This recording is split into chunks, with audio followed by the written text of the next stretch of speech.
ముందుగా ఎంఎస్ టీవీకి స్వాగతం. రెండు తెలుగు రాష్ట్రాల ప్రజలకు నమస్కారాలు. Welcome to MS TV. ఈరోజు అమరారం గ్రామ పంచాయతీ పొట్టం శోభారాణి గారు అలాగే ప్రసాద్ గారిని సర్పంచ్గా గెలిచారు. ఆయన ద్వారా కొన్ని విషయాలు తెలుసుకున్నాం. మీకు బీఆర్ఎస్ తరఫున టికెట్ ఇచ్చినందుకు ఎలా ఫీల్ అవుతున్నారు? అదేవిధంగా గెలిచిన తర్వాత మీ గ్రామ ప్రజలకు ఏపటి సందేశం ఇవ్వబోతున్నారు? అందరికీ నమస్కారం. అమరారం గ్రామ పంచాయతీ ప్రజలందరికీ నమస్కారం. నన్ను గెలిపించిన ప్రజలందరికీ ధన్యవాదాలు. ప్రతి ఒక్కరికి ప్రజా విజయం, ప్రజలు తీర్పు, నన్ను గెలిపించినందుకు ప్రజలందరికీ ధన్యవాదాలు తెలియజేస్తున్నాను. చెప్పండి సార్, మీరు సర్పంచ్గా గెలిచారు కదా, ఎలా గెలిచారు, ఏ విధంగా గెలిచారు, ఎన్ని ఓట్లతో గెలిచారు చెప్పగలుగుతారా? అమరావరం గ్రామ పంచాయతీ ప్రజలందరికీ నమస్కారం. నా పేరు కొట్టి ప్రసాద్. నేను బీఆర్ఎస్ పార్టీ మండల మెంబర్ని. అమరావరం సంబంధించి సర్పంచ్ గారి వైపుని నేను. నాకు ప్రజలందరూ మమేకమై ఉండి మాకు ఈ పంచాయతీని ఉపజెప్పినందుకు ప్రజలందరికీ ధన్యవాదాలు చెబుతూ, మా బీఆర్ఎస్ పార్టీ తరఫున మా జిల్లా అధ్యక్షుడు రేఖకాంతారావు గారు, అట్లనే మండల అధ్యక్షుడు పగడాల సతీష్ రెడ్డి గారు, మా గ్రామ పంచాయతీ పరిధిలో ఉన్న నాయకులు ముగిలిపల్లి నరసింహారావు, కాయం శేఖర్ మాజీ ఎంపీటీసీ తదితరులు, యూత్ కమిటీ అధ్యక్షుడు కొల్బేని నరేషు, గ్రామ అధ్యక్షుడు పలంస దివాకరు, యూత్ కమిటీ లీడర్లు, యూత్ నాయకులు, ప్రజలందరికీ ధన్యవాదాలు తెలుపుతూ, మా యొక్క బలోపేతం బీఆర్ఎస్ పార్టీ వల్ల ఎన్నో సంక్షేమ పథకాలు రావడం వల్ల, అప్పుడు పోడుమూల పట్టాలు ఇవ్వడం వల్ల ప్రతి సమస్యలు టీఆర్ఎస్ పార్టీ చేసింది. ఇప్పుడు కాంగ్రెస్ ప్రభుత్వం ఈ 2.5 సంవత్సరాలు 6 గ్యారంటీలు అన్నది ఏ గ్యారంటీ సక్రమంగా లేదు.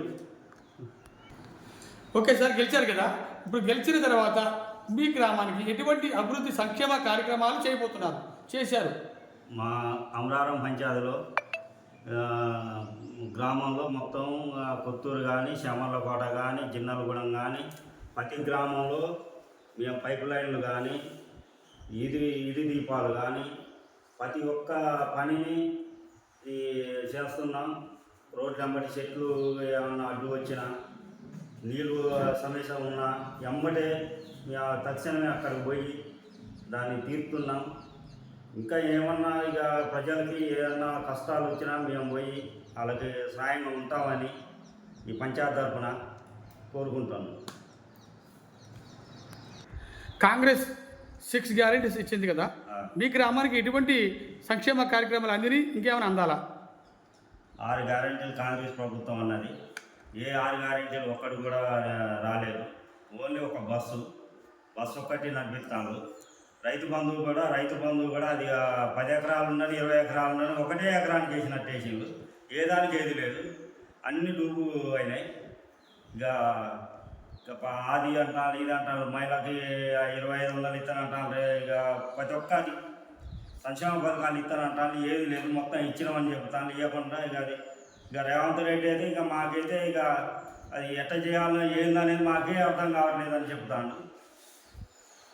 అంతే.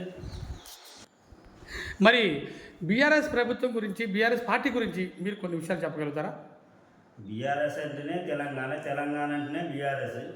ఇక తెలంగాణ వచ్చిందంటే కల్వకుంట్ల చంద్రశేఖరరావు తొలి ముఖ్యమంత్రి ఆయన లేకుంటే ఇవాళ తెలంగాణలో కుంభకోణాలు జరిగేటి, ఎన్నో ఇబ్బందులు జరిగేటి. ఆయన ఉండడం వల్ల తెలంగాణ బాగుండడం జరిగింది.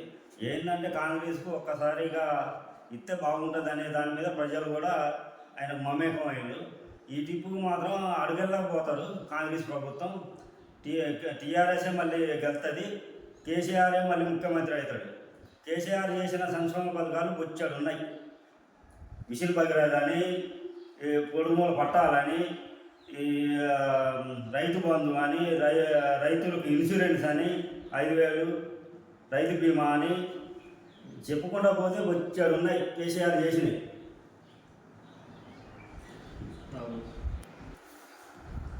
కేసీఆర్ గారు ఇక ఫామ్ హౌస్లో ఉంటాడు, అది చేస్తాను ఇది చేస్తాను అనేది కాదు, చూస్తాడు. ఎప్పుడు పైకి వస్తాడో తెలియదు, ఏ రోజు వస్తాడో తెలియదు. వచ్చిందంటే ఇక కాంగ్రెస్ పతనం అయిపోయినట్టే. ఇవాళ కాదు, రేపు కాదు, మళ్ళీ కేసీఆర్ గారు ప్రతి గ్రామానికి కానీ, ప్రతి జిల్లాకు కానీ, ప్రతి మండలాన్ని కానీ తిరుగుతారు, పర్యటన చేస్తారు.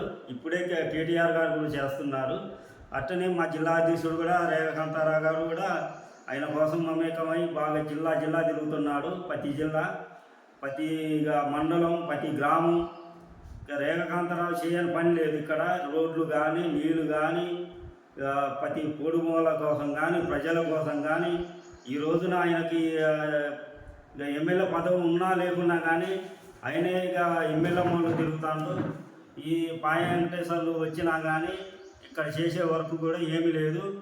ఇక బీఆర్ఎస్ పార్టీ మళ్ళీ 2019లో అత్యధిక మెజార్టీతో మళ్ళీ గెలుతుందని, అధికారంలోకి వస్తుందని, కల్వకుంట్ల చంద్రశేఖరరావు మళ్ళీ ముఖ్యమంత్రిగా ఈ మూడోసారి కూకుంటాడని మా అందరి అభిమానులతో బీఆర్ఎస్ పార్టీ తరఫున ధన్యవాదాలు తెలుపుతున్నాం.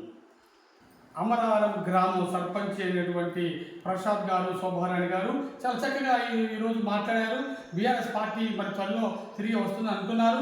అదేవిధంగా నా వంతుగా ఈ యొక్క సర్పంచ్గా ఎన్నికైనందుకు ఈ గ్రామానికి నా వంతుగా సహాయ సహకారాలు, సంక్షేమ కార్యక్రమాలు అయితేనేమి, అభివృద్ధి కార్యక్రమాలు చేస్తామని ముక్తకంఠంగా చెప్తున్నారు. ఆయన ఇంకా ఈ గ్రామానికి అనేక సంక్షేమ కార్యక్రమాలు చేయాలని, అనేక పదవులు చేపట్టాలని మేము కోరుకుంటున్నాం. Thank you very much. MS TV.